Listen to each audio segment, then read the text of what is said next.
you're late, Madame Verdurin said to a regular whom she had only invited for coffee. Brichot was incomparable, so eloquent. But he's gone, isn't that right? Monsieur Swann, I believe it was the first time you and he had met, she said in order to point out to him that she was the one whom he owed the introduction. Wasn't our Brichot delicious? Swann bowed politely. No, he didn't interest you? Madame Verdurin asked him curtly. Why, of course, madame, very much I was delighted. He is perhaps a little peremptory and a little jovial for my taste.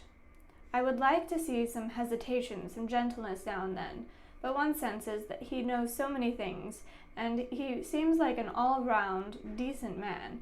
Everyone went home very late. Cottard's first words to his wife were, I've rarely seen Madame Verdurin as spirited as she was this evening. What exactly is this Madame Verdurin's of yours? Rather a mixed bag of goods, said Forcheville to the painter, whom he had invited to ride with him. Odette watched with regret as he went off. She did not dare decline to ride with Swann, but was in a bad mood in the carriage, and when he asked her if he ought to come in, she said of course, shrugging her shoulders impatiently. When all the guests had gone, Madame Verdurin said to her husband, Did you notice how Swann laughed foolishly when we were talking about Madame le Tremouille? She had noticed several times when saying his name, Swann and Forcheville had omitted the particle. Having no doubt that they did this to show that they were not intimidated by titles, she wanted to imitate their pride, but had not fully understand by which grammatical form it was expressed. And so her incorrect way of speaking won out over her republican intransigence, and she still said the du le Tremouille, or rather, using an abbreviation current in the words of the cafe songs and caricature captions, which swallowed the le Tremouilles. But she made up for it by saying Madame le Tremouille. The Duchess, as Swann calls her, she added ironically with a smile that proved she was only quoting and did not accept responsibility for so naive and ridiculous a denomination. I must tell you, I found him extremely stupid.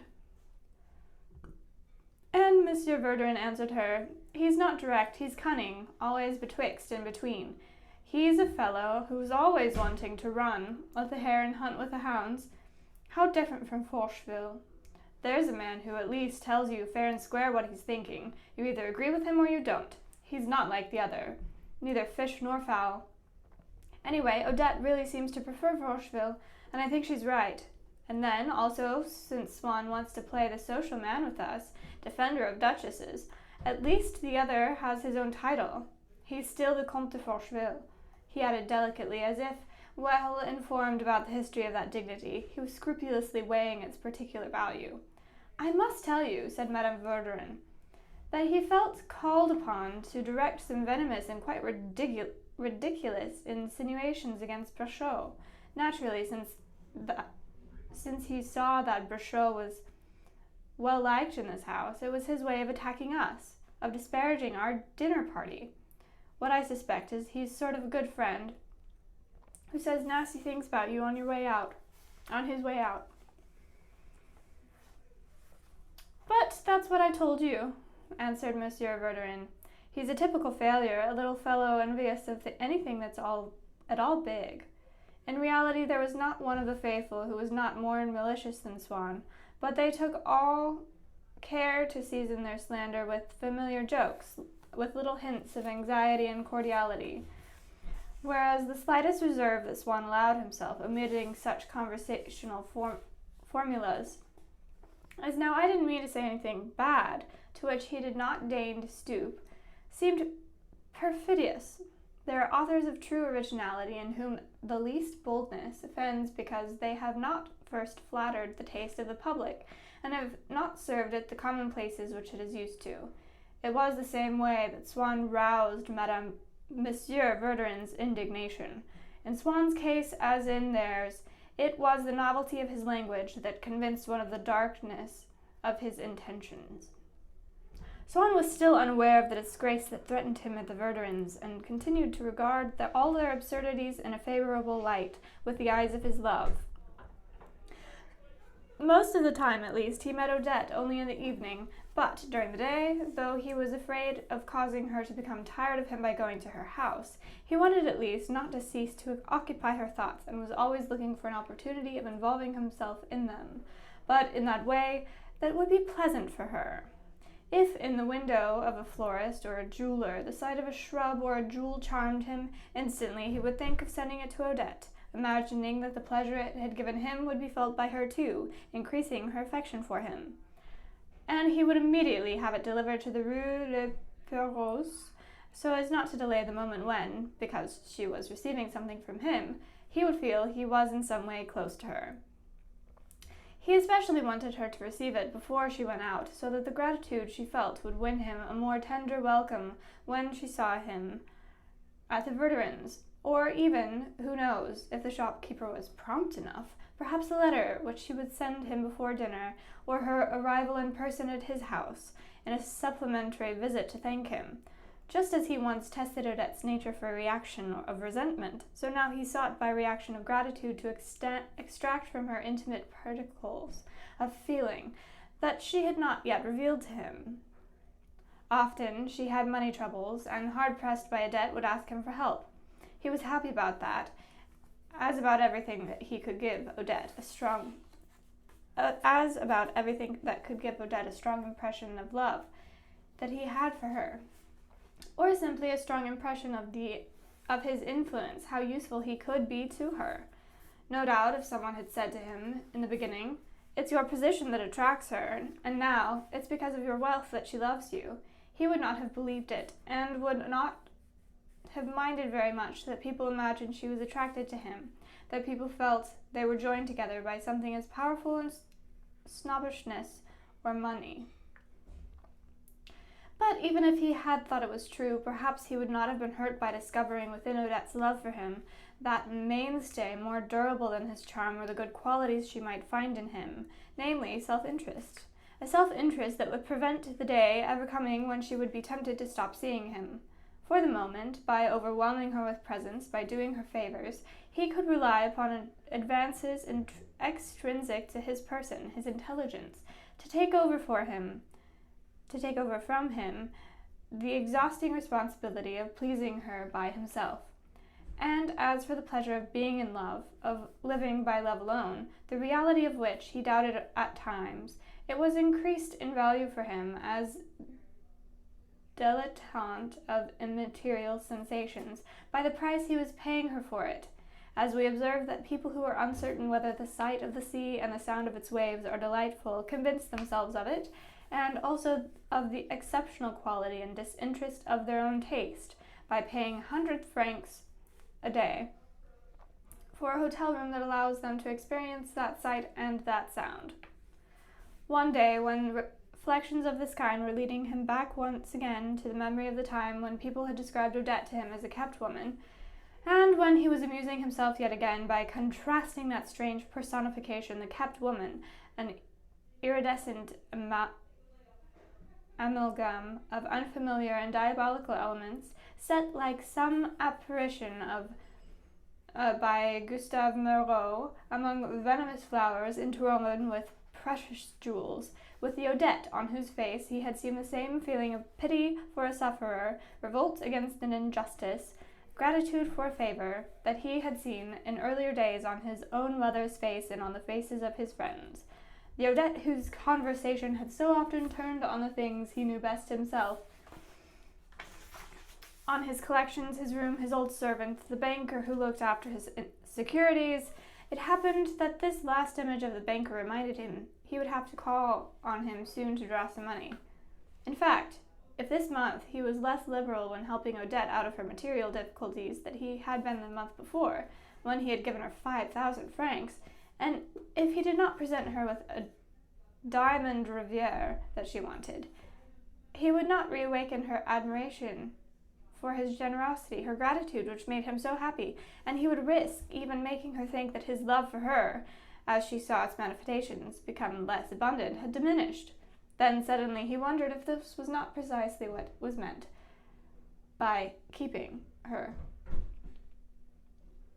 As if, in fact, this notion of keeping could be derived from elements not at all mysterious or perverse, but belonging to the intimate substance of his daily life, like that 1,000-franc bill, domestic and familiar, torn and re-glued, which his valet, after having paid the month's account and the quarter's rent for him, had locked again in the drawer of the old desk from which Swann had taken it out again to send it with 4 others to Odette.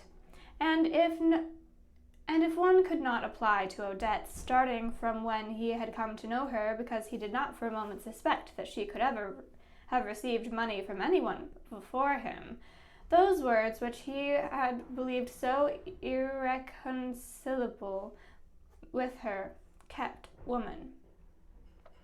He could not study this idea in greater depth, because an attack of that mental laziness which in him was congenital, intermittent, and providential happened at that moment to extinguish all light in his intelligence. As abruptly as, later, when electric lighting had been installed,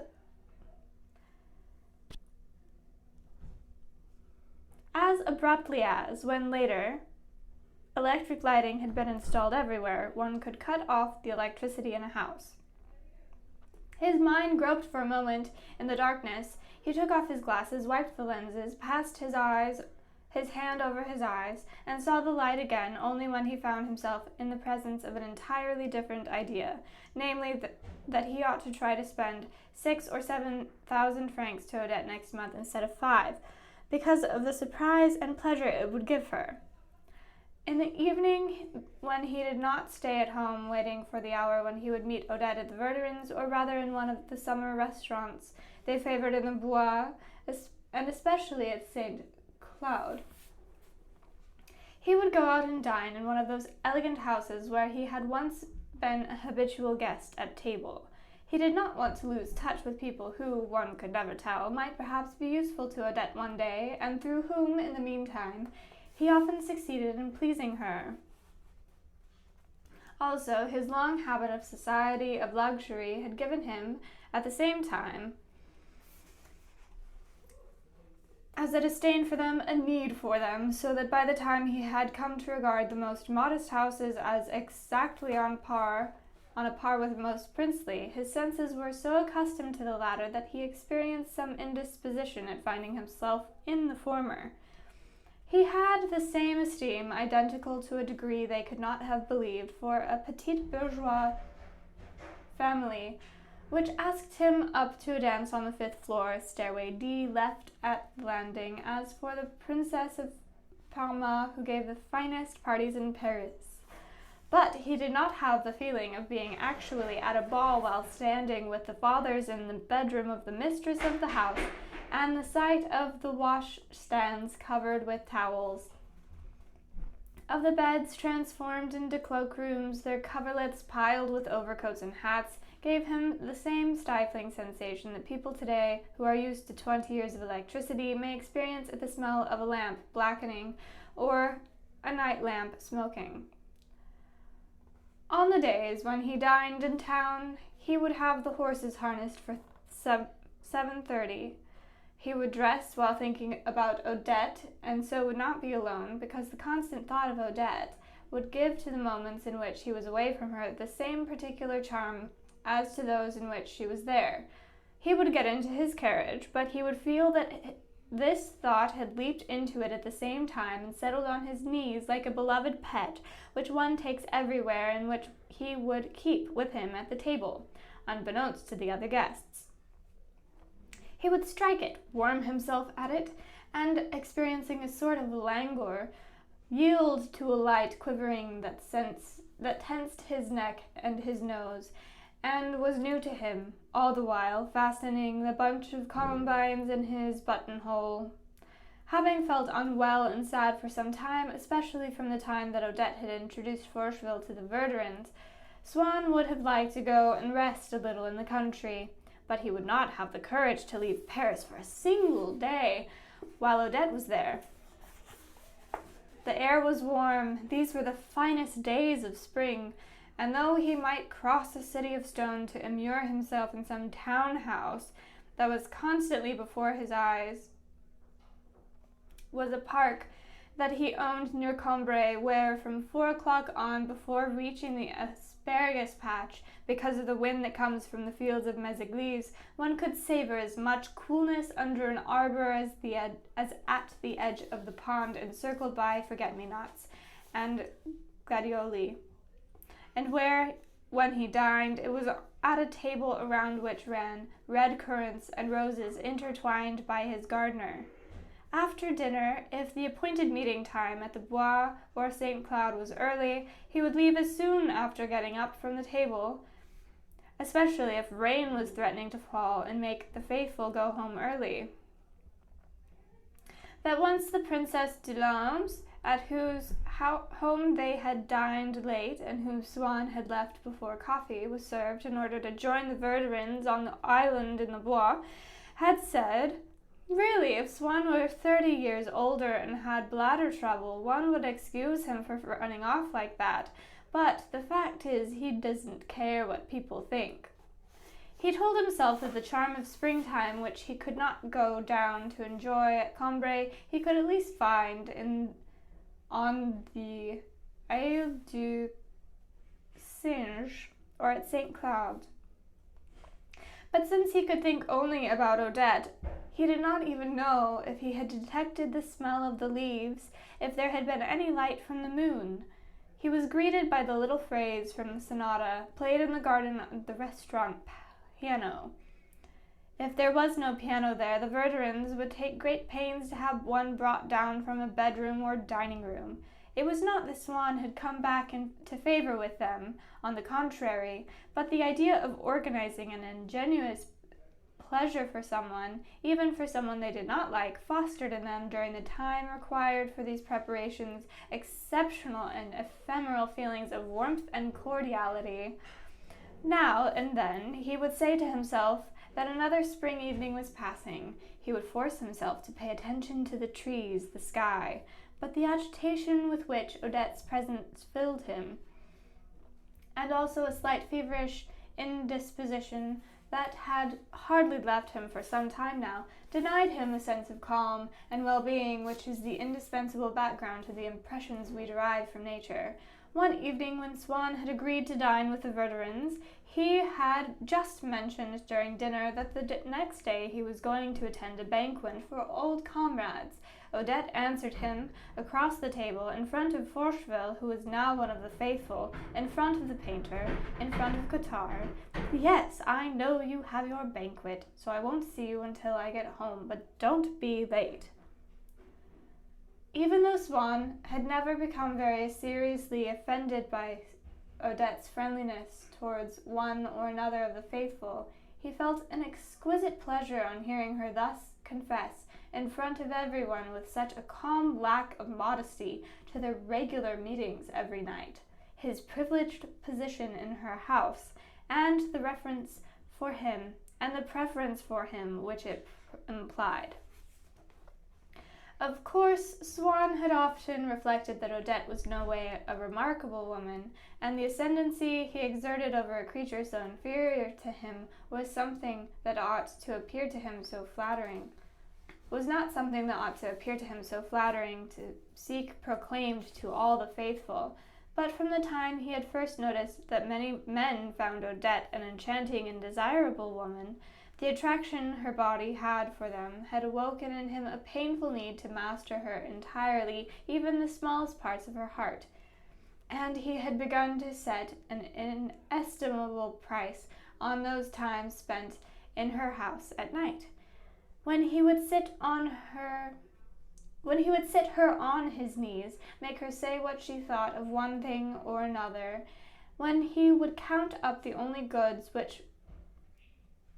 whose possession he now valued on earth. And so, after this dinner, taking her aside, he did not fail to thank her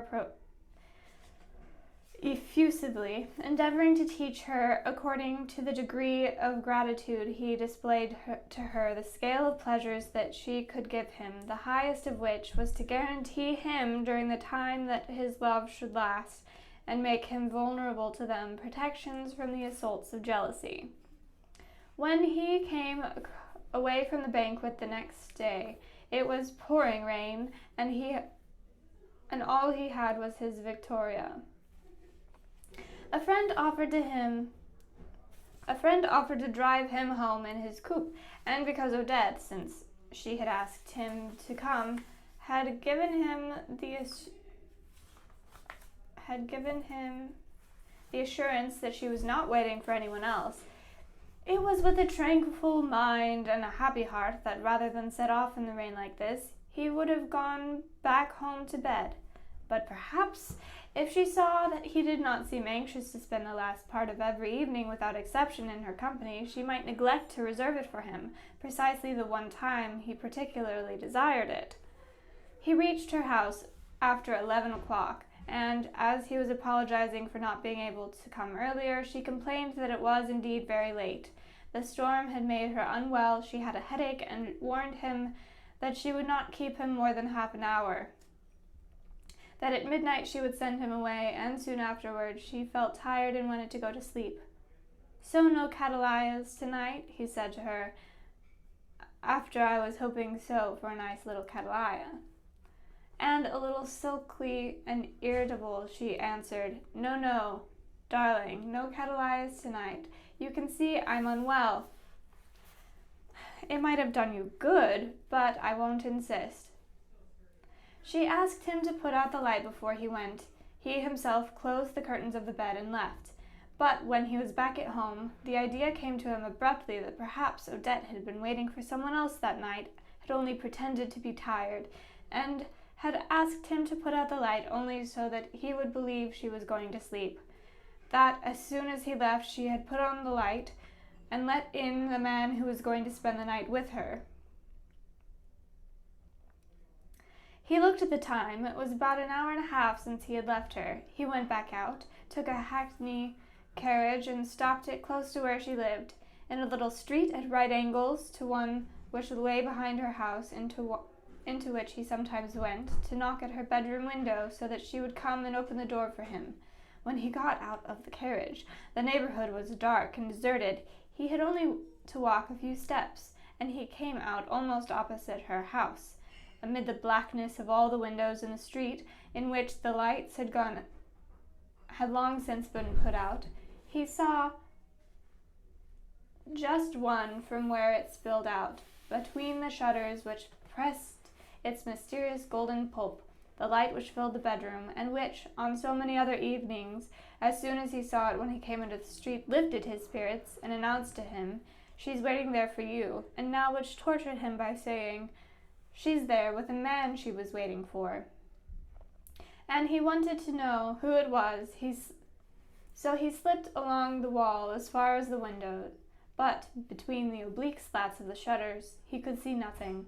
All he heard was the silence of the night and the murmur of conversation. Certainly it hurt him to see that light, and know that its golden atmosphere behind the sash the unseen and detested pair were moving about, to hear the murmur revealing the presence of the man who had come after he left, Odette's duplicity, the happiness she was enjoying with him. And yet he was glad he had come. The torment that had forced him to leave his house had become less acute, as it had become less vague. Now that Odette's other life, of which he had had, back then, a sudden helpless suspicion, was now in his grasp, fully illuminated by the lamp, an unwitting prisoner in that room into which, when he chose, he could go to surprise it and capture it, or rather he would knock on the shutters, as he often did when he came very late. This way, at least, Odette would learn that he knew, that he had seen the light and heard the talking, and that, after having just a moment ago pictured her laughing with the other man at his illusions, he would now be the one to see them, confident in their error, actually outwitted by him whom they believed to be so far away, and who, in fact, already knew he was going to knock at the shutters.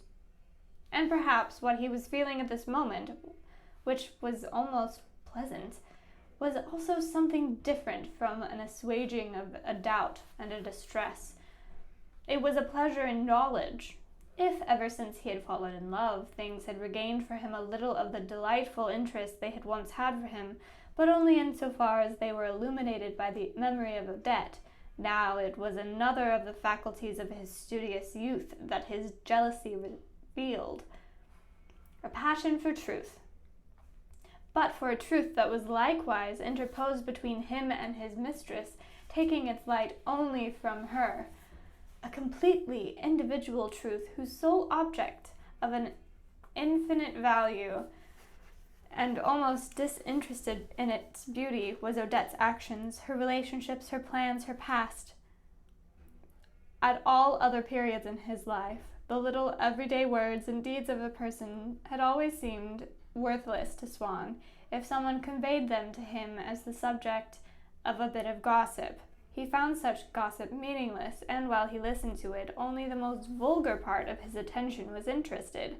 These were the times when he felt himself to be most mediocre.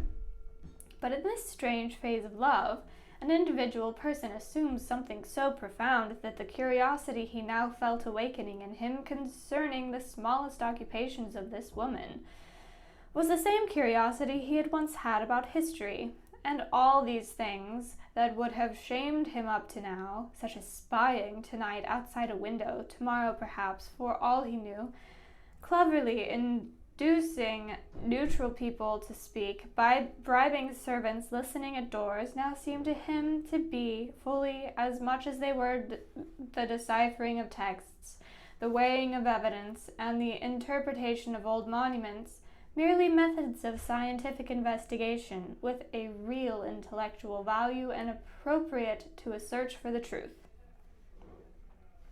On the point of knocking at the shutters, he felt a pang of shame, thinking that Odette was going to know he had been suspicious, that he had come back, and that he posted himself in the street. I'm actually going to end there. That is page 284.